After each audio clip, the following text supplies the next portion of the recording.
Today I want to talk a little bit about osmosis and osmotic pressure. Osmotic pressure is the amount of pressure you need to apply to a system in order to stop osmosis from happening. So let's talk about what osmosis is, and then we can kind of talk about what the pressure is. If I have a system that has, they usually say a semi-permeable membrane, or a membrane that will allow some things through and not other things, and usually the some things that allows through are things like water molecules. So more often than not, they talk about this in biological contexts, like a cell membrane, for example, has proteins that are embedded into the cell walls that allow for the free flow of water from one side to the other.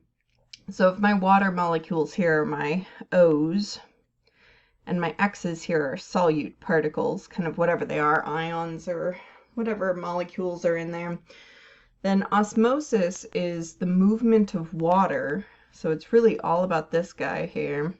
The movement of water to balance out a concentration. So if I have one side that has more X's, that is more concentrated than my other side, then the water is going to flow towards the more concentrated side to balance out the concentrations. So the goal of osmosis, not that water molecules have goals, right?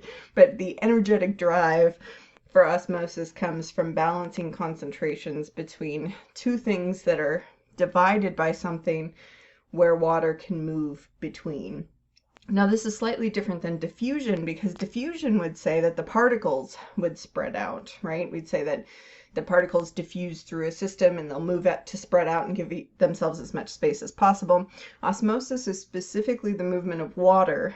And so if I'm thinking about osmotic pressure, it'd be the amount of pressure I have to apply to this side to stop this natural process from occurring. So I have to apply this amount of pressure to stop osmosis from happening, because the natural drive of the water is to move to balance out the concentration.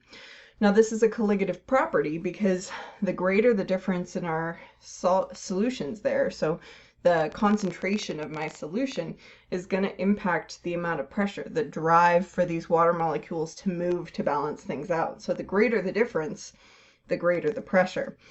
And we can relate this to Pivnert, our ideal gas law, because osmotic pressure is usually assigned the symbol pi, a capital P, Greek P for pi.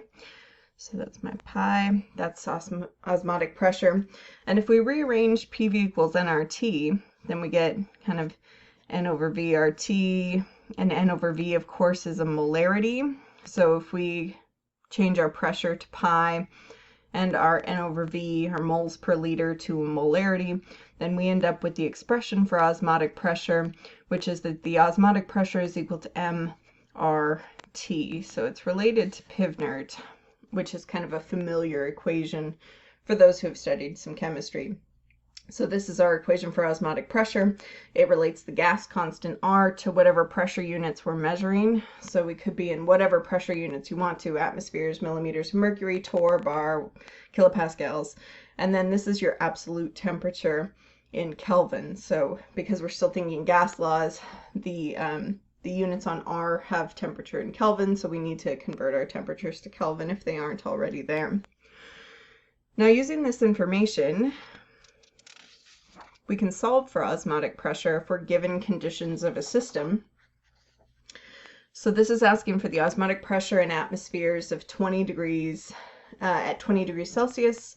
I have some sort of aqueous solution that has 5 grams of sucrose in it. Sucrose is table sugar in 100 milliliters total of solution. So if I'm thinking about my osmotic pressure, because that's what I'm solving for, then I need mRT. I have T because I'm given my temperature. So that gives me my 293 Kelvin. I have R. It's asking for pressure in atmospheres, so I'm going to use that smaller version of R with atmospheres in it. Liter atmospheres per mole Kelvin. And then my molarity I'm going to have to calculate, because I'm given 5 grams of sucrose, I'm given the chemical formula for sucrose, and that's per 100 milliliters of solution. So my molarity then, I need kind of both parts of it here. So I have 5 grams of sucrose. When I do the math on this, so I have 12 times my molar mass of my carbon, 22 times my hydrogen, 11 times my oxygen, I end up with a molar mass of 342.30 grams for every 1 mole of sucrose. And that gives me this many moles, 6 mole. And then if I take that many moles and divide it by my total volume of solution, so molarity is moles per liter, so we have my 0.0146 moles for 0.100 liters. So that gives me a concentration of 0.146 mole per liter.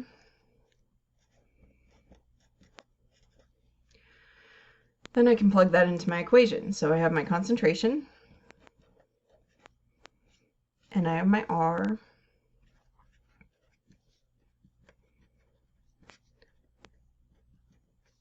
and I have my temperature, my absolute temperature.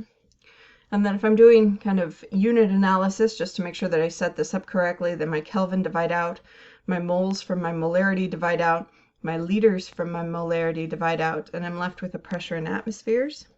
So I plug and chug in there, and I end up with 3.51 atmospheres of osmotic pressure. So I would have to apply 3.51 atmospheres against that semi-permeable membrane that only kind of selectively allows certain things through in order to stop osmosis from happening.